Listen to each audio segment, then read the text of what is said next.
Lo que eres hoy no es el resultado de una decisión importante que tomaste en algún momento. No hubo un instante preciso en el que elegiste ser como eres. No hubo una mañana en la que te despertaste y decidiste que ibas a ser una persona desorganizada, o impaciente, o insegura, o disciplinada, o constante. Eso no es cómo funciona la identidad. La identidad no se construye con decisiones grandes ni con momentos dramáticos. Se construye con repetición. Con lo que haces, piensas y reaccionas todos los días, la mayoría de las veces sin siquiera notarlo. La idea de que el cambio requiere un momento decisivo es uno de los errores conceptuales más comunes y más costosos que existen. La gente espera una conversación que lo cambie todo, un libro que transforme su perspectiva de forma permanente, una experiencia tan fuerte que reordene su manera de funcionar. Y a veces esas cosas ocurren y generan un impulso real. Pero ese impulso, si no se convierte en repetición, desaparece. El cerebro vuelve a lo que conoce. Vuelve a lo que ha practicado. Vuelve al camino que ya está construido. Para entender por qué ocurre eso, hay que entender cómo el cerebro administra la energía. El cerebro humano tiene capacidad limitada de atención consciente. No puede procesar todo con el mismo nivel de esfuerzo al mismo tiempo. Entonces desarrolló un mecanismo para reducir esa carga, la automatización. Cuando una acción, un pensamiento o una reacción se repite con suficiente frecuencia, el cerebro deja de tratarla como algo que necesita evaluación. La convierte en un proceso automático, en una ruta que puede ejecutar sin consumir recursos conscientes. Esto es eficiente. Es lo que permite que una persona maneje un automóvil mientras sostiene una conversación, o que ejecute su rutina matutina sin tener que pensar en cada paso. El problema es que este mecanismo no distingue entre patrones útiles y patrones dañinos. Automatiza lo que aparece con frecuencia, sin importar si ese patrón le conviene a la persona o no. A nivel neurológico, este proceso ocurre a través de la mielinización. Las neuronas que se activan juntas de forma repetida desarrollan una cubierta de mielina que acelera la transmisión de señales entre ellas. Lo que antes requería esfuerzo se vuelve fluido. Lo que antes era lento se vuelve rápido. Lo que antes necesitaba atención consciente se vuelve automático. Y una vez que un patrón está suficientemente mielinizado, se convierte en el camino de menor resistencia. Es lo que el cerebro ejecuta por defecto cuando no hay una instrucción consciente que lo dirija hacia otro lado. Esto explica por qué cambiar un hábito arraigado es tan difícil. No es un problema de voluntad, es un problema de estructura neurológica. La ruta antigua está construida, es eficiente y el cerebro la prefiere. La ruta nueva todavía no existe o existe de forma débil, y el cerebro la resiste porque consume más recursos. Ahora bien, esto no solo aplica a comportamientos físicos o hábitos observables. Aplica también a los patrones de pensamiento. Si alguien tiene el patrón de pensar, cada vez que se enfrenta a algo nuevo o difícil, que probablemente va a salir mal, ese pensamiento se repite con suficiente frecuencia a que el cerebro lo automatiza. Deja de ser una respuesta a una situación puntual, y se convierte en la respuesta automática a cualquier situación que genere incertidumbre. Y cuando un patrón de pensamiento es automático, la persona no lo percibe como algo que está eligiendo pensar. Lo percibe como una verdad, como algo que simplemente aparece. Eso es lo que hace la repetición con los pensamientos negativos, no los convierte en verdades objetivas, pero sí los convierte en rutas automáticas que se activan sin esfuerzo y sin invitación. La misma lógica aplica en dirección opuesta. Si alguien practica todos los días, aunque sea durante 15 minutos, una habilidad que quiere desarrollar, el cerebro empieza a construir la ruta para esa habilidad. La resistencia inicial disminuye. La ejecución se vuelve más fluida. Los errores se reducen no porque la persona sea más inteligente, sino porque el patrón neurológico se está consolidando. Con el tiempo suficiente de repetición, esa habilidad pasa a ser parte de cómo la persona se define. No porque lo haya decidido, sino porque ha acumulado suficiente evidencia interna de que es alguien capaz de ejecutarla. Y aquí está el punto que lo explica todo: no te conviertes en lo que deseas, te conviertes en lo que repites. Esto no es una frase de motivación, es una descripción técnica de cómo funciona la identidad. Puedes desear tener disciplina durante años y seguir sin tenerla si lo que repites todos los días es un patrón de evitación. Puedes desear ser más organizado durante toda tu vida adulta y seguir igual de desorganizado si lo que repites todos los días es el hábito de postergar el orden. Puedes desear ser más enfocado, más constante, más seguro. Pero si lo que repites no cambia, lo que eres no cambia.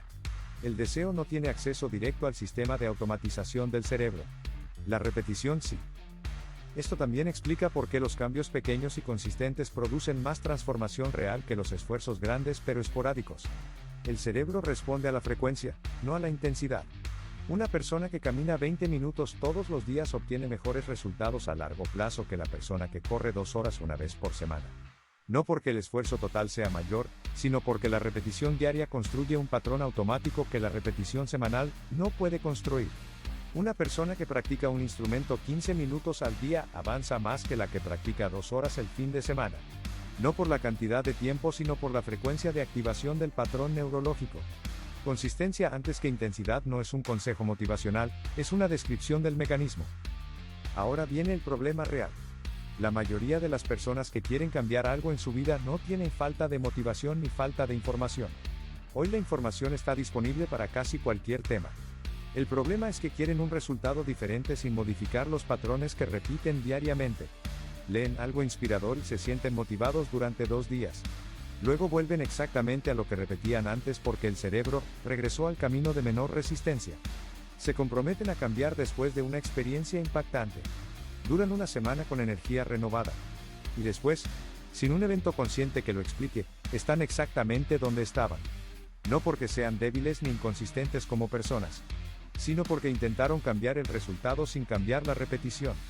Y eso no funciona. No puede funcionar, dado cómo está construido el sistema. Entonces, ¿qué implica cambiar la repetición en la práctica? Lo primero es identificar con honestidad qué es lo que realmente se repite, no lo que se cree que se repite. Esto requiere observación directa durante varios días. ¿Cuál es el primer patrón de comportamiento que ocurre en la mañana?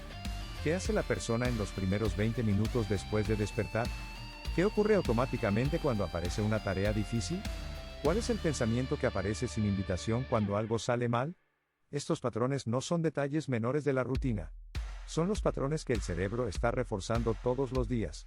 Son los patrones que definen en qué tipo de persona se está convirtiendo quien lo repite. Una vez identificados esos patrones, el paso siguiente es diseñar una sustitución repetible y suficientemente pequeña. Esto es crítico. No se trata de eliminar un patrón negativo y dejarlo vacío, porque el cerebro necesita algo que ejecutar. Si solo se elimina, el cerebro vuelve al patrón anterior porque es el único camino disponible. La sustitución tiene que ser tan pequeña que no genere resistencia. No tiene que ser impresionante. No tiene que transformar el día completo. Tiene que ser ejecutable incluso en los peores días. Una persona que quiere reemplazar el hábito de revisar el teléfono al despertar no necesita diseñar una rutina matutina de 2 horas. Necesita diseñar algo tan mínimo que no haya ninguna excusa válida para no hacerlo.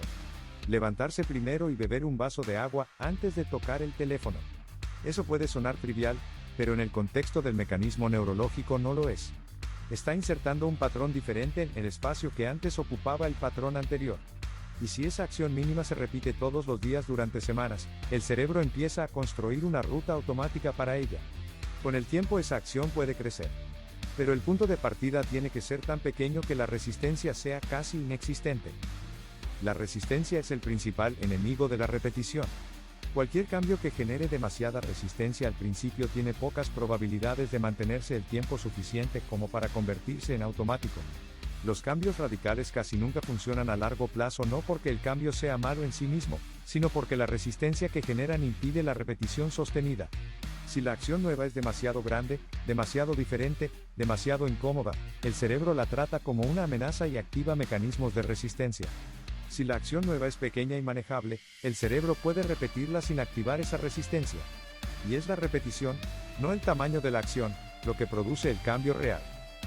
Hay un aspecto adicional de este proceso que vale la pena entender, y es cómo la repetición modifica la percepción que la persona tiene de sí misma. Cada vez que alguien ejecuta una acción nueva, aunque sea pequeña, su cerebro registra evidencia de que es capaz de hacerla.